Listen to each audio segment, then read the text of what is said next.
Bangladesh under প্রেসারে থেকে আয়ারল্যান্ডকে হারিয়ে ঘরের মাঠে যেই সিরিজ নিয়ে ঘরের মাঠে বাংলাদেশের সবচেয়ে সিরিজ টি-20 ফরম্যাটে বিশ্বকাপের আগে যেটা নিয়ে সবচেয়ে বেশি টেনশন ছিল, সেই টেনশন এক ফুৎকারে উড়িয়ে দিয়েছে। সেই টেনশন বাংলাদেশ ইন স্টাইল উড়িয়ে দিয়েছে। তানজিদ হাসান তামিম, পারভেজ হোসেন ইমনের ৭৩ রানের তৃতীয় উইকেট পার্টনারশিপ, অবিচ্ছিন্ন পার্টনারশিপ জাস্ট আইরিশদেরকে উড়িয়ে দিয়েছে। এই ম্যাচটায় বাংলাদেশ চেস করতে নেমে যে রান চেস করলো 120-র কাছাকাছি, সেই রান চেস করতে গিয়ে হাতে রেখেছে আরো 38 বল।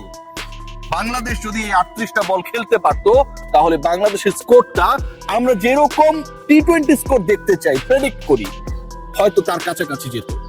হয়তো তানজিদ হাসান তামিম, যিনি সবশেষ 5 টি-20-তে 3টায় 50 মেরেছেন, বাংলাদেশের টি-20 ফরম্যাটের সবচেয়ে কনসিস্টেন্ট পারফরমার, শতকের কাছাকাছি যেতে পারতেন। 89, ওই যে 5 টি-20-র 3টায় মেরেছেন, তার একটা স্কোর ছিল, সেটাকে হয়তো ক্রস করে যেতে পারতেন। কোনো কিছুই হয়নি। তবে স্বস্তির সুবাতাস এসেছে চট্টগ্রামের সাগরিকা থেকে পুরো বাংলাদেশে। যেই দলটা টানা 4টা ম্যাচে হেরেছিল টি-20 ফরম্যাটে উইন্ডিজের বিপক্ষে হোয়াইট ওয়াশ হওয়ার পরে, প্রথম ম্যাচেই আইরিশদের বিপক্ষে প্রায় 40 রানের পরাজয়, সেই দলটা পরের 2 ম্যাচে ঘুরে দাঁড়িয়েছে। যেই দলটাকে একনায়কতান্ত্রিক শাসন ব্যবস্থা কায়েম করার মাধ্যমে, প্রেসার ক্রিয়েট করার মাধ্যমে, যে দলের ক্যাপ্টেনকে মিডিয়া ট্রায়ালের মাধ্যমে এলোমেলো লন্ডভন্ড করার একটা প্রয়াস ছিল, কাজী আশরাফ হোসেন লিপুর তার প্রধান নির্বাচকের রোল থেকে অনেকটা হিটলার মুসোলিনির ভূমিকায় যাওয়ার যে চেষ্টা ছিল, সেই জায়গা থেকে লিটন কুমার দাসের দল ঘুরে দাঁড়িয়েছে। লিপু ভাই, আসসালামু আলাইকুম। প্রিয় লিপু ভাই, এই যে আপনি ঘটনাটা ঘটাইলেন, ঘটনা ঘটানোর পর আপনার মতো একজন সাবেক ক্যাপ্টেন বর্তমান ক্যাপ্টেনকে ছোট করার জন্য ক্যাপ্টেনের বক্তব্য আসার পর ঠিক যেভাবে মিডিয়ায় বাংলাদেশ ক্রিকেট বোর্ডের সহযোগিতায় আপনার স্টেটমেন্ট পাঠালেন, এবং পুরো স্টেটমেন্টটাই হচ্ছে ক্যাপ্টেন যা বলেছে সব ভুল, আপনি একলাই ঠিক। এন্ড অফ দ্য ডে সেটা মানুষ খুব একটা না, একদমই খায় নাই। লিটন কুমার দাসকে নিয়ে অনেক কন্ট্রোভার্সি থাকতে পারে, তার সেলফ কনফিডেন্স নিয়ে, তার পারফরমেন্স নিয়ে, তাকে আমরা যেভাবে দেখতে চাই, তিনি নিজের পারফরমেন্স, নিজের অস্তিত্ব, নিজের যোগ্যতাকে অনেক ক্ষেত্রেই বিশ্বাস করেন না। সেই অবিশ্বাসের জায়গা নিয়ে অনেক প্রশ্ন থাকতে পারে, অনেক সমালোচনা থাকতে পারে। বাট আপনাকে, আপনি যত বড় নির্বাচক হন না কেন, যত বড় এক্স ডিরেক্টর হন না কেন, মাথায় রাখা উচিত ছিল লিটন বাংলাদেশের 18 কোটি মানুষের ক্যাপ্টেন, পরের বিশ্বকাপের ক্যাপ্টেন। মাহিদুল অঙ্কনকে দলে রেখেছেন, শামীমকে রাখেন নাই। আজকে শামীমকে এই ম্যাচের স্কোয়াডে রাখা হয়েছিল, তিনি 11-এও রেখেছেন। Liton Kumar Das, thank you again, thank to you. আপনাকে তো আমি আসসালামু আলাইকুম দিতে পারছি না, আপনি যে গাছ শো করে শামীমকে আজকে 11-এ রেখেছেন, এটার জন্য থ্যাঙ্কস। ক্যাপ্টেনের চয়েসে, কোচের চয়েসে বাংলাদেশের 11 হবে, দ্যাটস ফাইনাল, এবং সেটাই হওয়া উচিত। লিটন সেটা করেছে। এই ম্যাচটা দেখুন কতগুলো প্রেক্ষাপটে গুরুত্বপূর্ণ। বিশ্বকাপের আগে শেষ ম্যাচ, সেটা বলছিলাম, সেই শেষ ম্যাচে বাংলাদেশে এটা অলমোস্ট ডে ম্যাচ। কেন গুরুত্বপূর্ণ জানেন? শিডিউলটা দেখে আসেন। যে 4টা দলের বিপক্ষে বাংলাদেশ খেলবে, কলকাতায় হবে যার 3টা, আরেকটা হবে মুম্বাইতে। বাংলাদেশের ম্যাক্সিমাম ম্যাচই হচ্ছে অলমোস্ট ডে ম্যাচ, সন্ধ্যা 6টার কোনো ম্যাচ নাই। বাংলাদেশ তাদের শেষ ম্যাচে এসে অন্তত সেই ডে ম্যাচ খেলার সুযোগ পেয়েছে। আমাদেরকে অন্য চিন্তা করতে হবে, বিশ্বকাপ কেন্দ্রিক চিন্তা করতে হবে, এটা খুবই গুরুত্বপূর্ণ ছিল। নাম্বার 1। নাম্বার 2, ঘটনা যাই ঘটুক না কেন, বাংলাদেশ দলের টপ করে চেঞ্জ হচ্ছে না, and which is very much correct, I support it. Top 4 জন ব্যাটসম্যান, তানজিদ হাসান তামিম, পারভেজ হোসেন ইমন, লিটন কুমার দাস, সাইফ হাসান, তারা যতই ফেল করুক আর সাকসেসফুল হোক, তাদেরকেই টপ করে খেলতে হবে। এবং আজকের যে শিফটিংটা হয়েছে, সাইফকে উপরে ওঠা হয়েছে, লিটন তার পজিশন 3-এ ছিলেন, পারভেজ হোসেন ইমন 4 নম্বরে নেমেছেন, কি করতে পারেন দেখিয়েছেন। তার যে বাউন্ডারি, ওভার বাউন্ডারি হিসাব, প্রথম 3টা স্কোর প্রত্যেকটাই ছক্কা ছিল। শেষে গিয়ে যে 4টা মেরেছেন, সেই 4 মন খারাপ করেছে। জীবন যে 4টা মারলো, ওটা এক হাতের জন্য ছক্কা হতে পারে নাই, উইনিং শট ছিল। What about Tanzid Hasan? আমি একটু আগে বলছিলাম যে বাংলাদেশের এই মুহূর্তে সবচেয়ে কনসিস্টেন্ট টি-20 ব্যাটার, 5 ইনিংসের মধ্যে 3টায় 50+। আজকে যেভাবে ডমিনেট করেছেন, এবং যেই জিনিসটা বাংলাদেশের ব্যাটসম্যান ব্যাটিং লাইন আপ করতে পারে না।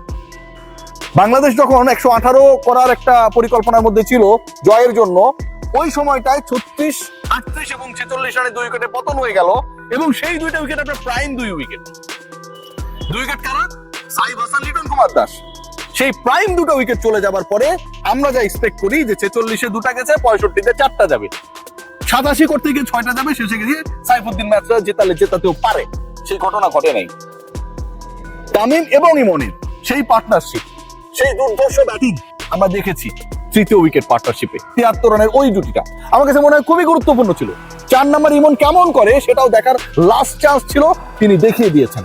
আগের ম্যাচে ওপেনিং এ নেমেছিলেন, রান করেছেন, এবার নাম্বার 4-এ নেমে অপরাজিত থেকেছেন। That's very much good.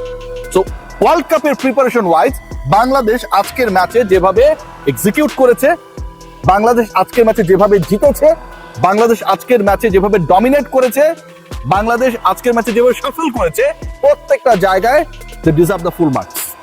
What about our bowling department?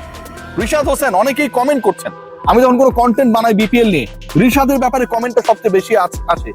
Riasad ভাই, রিশাদ কোন দলে? রিশাদ বাংলাদেশে খেলবে না রে ভাই, অস্ট্রেলিয়া যাবে, অস্ট্রেলিয়া বিগ ব্যাশে খেলবে। এই যে বিপিএল, যে বিপিএল এত কাহিনী, এত রং, উৎসবের আমেজের জায়গা থেকে বিষাদের ছায়াটা বেশি, সেই বিপিএল এ রিশাদ অংশ না। এনওসি নিয়েছেন, বিগ ব্যাশে খেলবেন, এরপরে বিশ্বকাপে যখন নামবেন আমি আপনাদেরকে লিখে দিব এই ছেলেটা বাংলাদেশের সবচেয়ে এক্সক্লুসিভ বোলার, এখনো তখন আরো বেশি হবেন, ভয়ঙ্কর হয়ে আসবেন।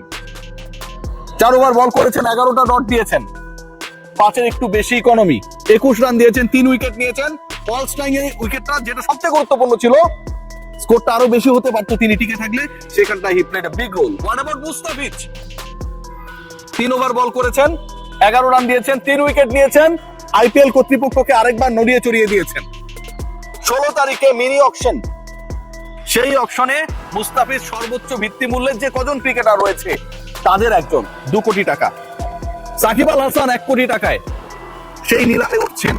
মুস্তাফিজ যে এবার দল পাবে, এবং গতবার দল না পাওয়া মুস্তাফিজ পরবর্তী সময় যেভাবে দিল্লিতে সার্ভিস দিয়েছে, ওই দলটা যেমন আফসোস করেছে, আর এবার মুস্তাফিজকে কেনার জন্য যে একটা বড় ধরনের প্রতিদ্বন্দ্বিতা হবে, সেটা নিয়ে কোনো ধরনের ডাউট নেই। কোন দলে যাবেন পিচ, এটা হতে পারে একটা বড় আলোচনা, এবং সেখানটায় মুস্তাফিজের পরের দল হতে পারে তার সাবেক 2 দলের একটা, কলকাতা বা চেন্নাই, কারণ তাদের ঝুলিতে সবচেয়ে বেশি খরচ করার মতো অর্থ রয়েছে। আজকের এই পারফরমেন্স, শরীফুলের 2 উইকেট, মুস্তাফিজের 3 উইকেট, রিশাদের ঝলসে ওঠা, বাংলাদেশের ব্যাটিং ডিপার্টমেন্ট শুরুতে ভালো একটা স্টার্ট করার পর পাওয়ার প্লেটা যখন বাংলাদেশ মোটামুটি কাজে লাগাচ্ছিল মনে হচ্ছিল, সেই 6 ওভারের মধ্যে 2 উইকেট হারিয়ে ফেলা, লিটন কুমার দাস সাইফকে হারানোর পরে যখন মনে হচ্ছিল যে 65-তে 4টা, 87-তে 6 উইকেট চলে যাবে, সেই জায়গা থেকে আর উইকেট না হারানো, অবিচ্ছিন্ন তৃতীয় উইকেট জুটিতে 73 রানের পার্টনারশিপ করা, অপরাজিত থেকে 4 মেরে দলকে জেতানো, প্রথম 3টা বাউন্ডারি ওভার বাউন্ডারির প্রত্যেকটাই ছক্কা মারা ইমনের দ্বারা, 6 মেরে হাফ সেঞ্চুরি করা তামিমের, সব মিলে বাংলাদেশ দল আজকে যে পারফরমেন্সটা করেছে, হোক সেটা আয়ারল্যান্ডের বিপক্ষে, আজকে হেরে গেলে সিরিজ হেরে যেত, তখন আপনারা আমরা সবাই গালি দিতাম। So we have to put hour hands together, তাদেরকে প্রেজেবল অবস্থায় নেওয়ার জন্য যথেষ্ট। আবারও বলবো, এই দলটাকে ডিস্টার্ব দিয়েন না। লিপু ভাই, আপনি দয়া করে ডিস্টার্ব দিয়েন না, আপনি কি ছিলেন, আপনার সময় ছিলেন, পোলাপানদের খেলতে দেন। ক্যাপ্টেন আলটিমেটলি ডিসাইড করবে, প্ল্যান করবে, যেহেতু আপনি মাঠেও যান না, খেলাও দেখেন না, মিডিয়ার সামনেও আছেন না, বিপিএল এর অপশনও নাকি আপনাদের কেউ দেখে নাই। সো আপনি দয়া করে এই পোলাপানদেরকে ডিস্টার্ব করেন না। ওরা আপনার কাছে এমন না যে আপনাকে কোনো কিছু বাধ্য করে, আপনি কোনো কিছুর জন্যই বাধ্য না, আবার আপনি যা বলবেন সেটাও ফাইনাল না। ওরা আপনার উপরে ক্রিকেট অপারেশন রয়েছে, তার অতি উপরে রয়েছে আমার অতি পরিচিত, অতি প্রিয় বুলবুল ভাই। বুলবুল ভাই, আসসালামু আলাইকুম, সবাই ভালো থাকবেন।